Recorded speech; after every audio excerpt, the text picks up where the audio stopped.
আপনি যদি আমাকে একটা পয়েন্টও বলতে বলেন আমি সেটা বলবো না। দেখেন বিচার করা মালিক আসলে দর্শক। কিভাবে আমি বলি, আমি যদি একটা ব্যাখ্যা দিই, এখানে আপনি যখন খাবার খান আপনার কি পছন্দ? আপনার হয়তো আলু ভর্তা ভাত হলে এভাবে শুটকি পছন্দ করেন, আর একজনের বিরিয়ানি ছাড়া পছন্দ হয় না। সো দর্শকের টেস্ট হলো এক এক রকম। সো আমি তো ছবিটা হয়তো বা আমি যতই বলি যে না এটা ম্যাস পিপলের ছবি, সবাই দেখবে, কানেক্ট করবে, আসলে কি তা? বিষয়টা তো ওরকম না। সো দর্শকের টেস্ট অনুযায়ী যাবে, এটা পার্সপেক্টিভ চেঞ্জ হয়ে যাবে। সো দেখবে এমনও দর্শক আছে তার কাছে ভালো লাগতে পারে বা ভালো নাও লাগতে পারে। সো এইটা আসলে এই জায়গা থেকে আমাকে সুনির্দিষ্ট করে বলাটা খুব ডিফিকাল্ট। দেখেন আমরা শুরু থেকে বলে আসছি যে চক্কর এটা একটা murder mystery, at the same time এটা একটা কমপ্লেক্স রিলেশনের গল্প, একটা কমপ্লেক্স ভালোবাসার গল্প, একটা কমপ্লেক্স চিটিংয়ের গল্প বলা যায়। সো ওই ক্ষেত্রে আমরা বলবো যে যেহেতু দুইটা জিনিস, একদিকে মার্ডার মিস্ট্রি আর একদিকে একটা রিলেশনের কমপ্লেক্সিটি আছে, সো দর্শক একটু ঘোরের মধ্যেই থাকবে। এবং মানে যেহেতু ঈদে আসতেছে, ঈদ আমাদের খুবই সন্নিকটে, বাকি জিনিসগুলো আসলে দর্শক আসলে জাজমেন্ট করবে। দেখেন আমি যতই কথা বলি এখন যে আমার ছবি এই হয়েছে ওই হয়েছে, এটা আসলে কোনো কিছুই ম্যাটার করে না। কারণ সিনেমা হলে দর্শক যাবে টিকিট কেটে দেখবে, সে যদি তার গল্পের সাথে, চরিত্রের সাথে, তার ভাবনার সাথে যদি কানেক্ট করতে পারে তাহলেই আসলে এটা মানুষে দেখবে, আদারওয়াইজ সেটা দেখবে না।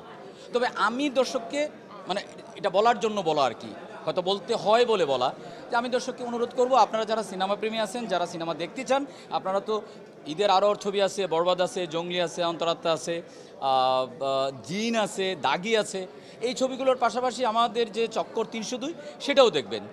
যে ছবি ভালো লাগবে সেটা নিয়ে কথা বলবেন, যে ছবি ভালো লাগবে না সেটা নিয়েও কথা বলবেন। সো আমি অনুরোধ করব এই ঈদে যে ৬টা ছবি আসতেছে সবকটা ছবি আপনারা দেখবেন। ভিশনের ফুলঝুরি মেগা অফারে ফ্রিজ কিনলেই পাচ্ছেন ১৬ পিসের আকর্ষণীয় গিফট বক্স একদম ফ্রি।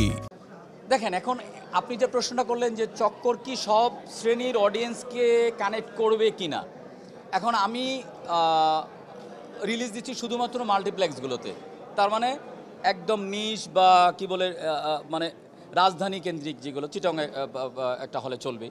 সো সেই ক্ষেত্রে কিন্তু আপনার একটা পার্সপেক্টিভ ক্রিয়েটই হয় যে তাহলে ওরা কেন সিঙ্গেল স্ক্রিনে যাচ্ছে না, তাহলে এটা কি ম্যাস পিপলের ছবি না? এইটা না, প্রতিটা ছবির প্রমোশনের বা একটা টার্গেট অডিয়েন্স তারা মনে মনে করেই রাখে।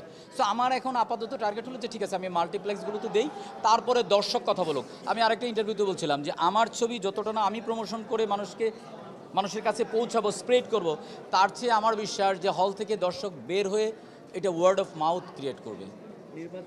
সিনেমা মানে সিনেমা বানাইতে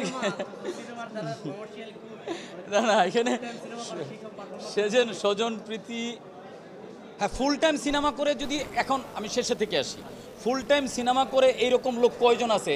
এই যে ৬টা ছবি আছে, ৬টা ছবির মধ্যে ফুল টাইম সিনেমা করে আমাকে কয়জনের কথা নাম বলতে পারবেন বলেন? আমি তো এক সাকিব ভাই, মিশা ভাই ছাড়া আর কাউকেই তো দেখি না। সো এইটা বললে হবে না। আপনারা যদি খালি নাটকের লোকজন বলেন, সব ছবিতে কিন্তু আসলে নাটকের লোকজনই। ছবির বরবাদের ডিরেক্টর কি? আমার ছোট ভাই হৃদয়। কাস্টিং কারা? সাকিব ভাই, মিশা ভাই ছাড়া কাস্টিং কারা? সবাই তো নাটকেরই। সো এইগুলো বলা যাবে না, এই ডিফারেন্সিয়েট আসলে করা যাবে না। আর স্বজনপ্রীতি, আপনি যখন একটা কাজ করবেন, আমি মানুষ হিসেবে কতটুকু অনেস্ট সেটা আমি জানি না বা আমি বলতেও পারবো না, কিন্তু আমি ডিরেক্টর হিসাবে আমি 100% অনেস্ট, বিকজ আমি আমার কাজের সাথে কোনো প্রকার কোনো ডিসঅনেস্টি করি নাই। আর যাদেরকে আপনি কাস্টের কথা বলছেন, আমার চরিত্র ডিমান্ড করছে বলেই আমি আসলে সেটা আমি কাস্ট করছি। আমার মোশাররফ করিমকে দরকার, মোশাররফ করিমের কতটুকু ভ্যালুজ আছে অন স্ক্রিনে, সরি হ্যাঁ, মোশাররফ করিমকে যখন আমি কাস্ট করছি আমার চরিত্রে দরকার ছিল বলে আমি কাস্ট করছি। সো মোশাররফ করিমের মানে ভ্যালুজ কতটুকু আছে সিনেমা হলগুলোতে আমি ওটা কিন্তু চিন্তা করি নাই। আমার কাছে মনে হয়েছে যে he is the right caste, because মানে আমি আমার চরিত্র যখন আমি ভিজুয়ালাইজ করছি আমি এরকম একটা মানুষ, একটু মোটা সোটা হবে, একটু এরকম গাট্টা গুট্টা, একটা মোটা গোফ থাকবে, কতটুকু পারফেক্ট হয়েছে সেটা আপনারা জাজমেন্ট করতে পারবেন। সিনেমা হলে চললে তারপর দর্শক জাজমেন্ট করতে পারবে।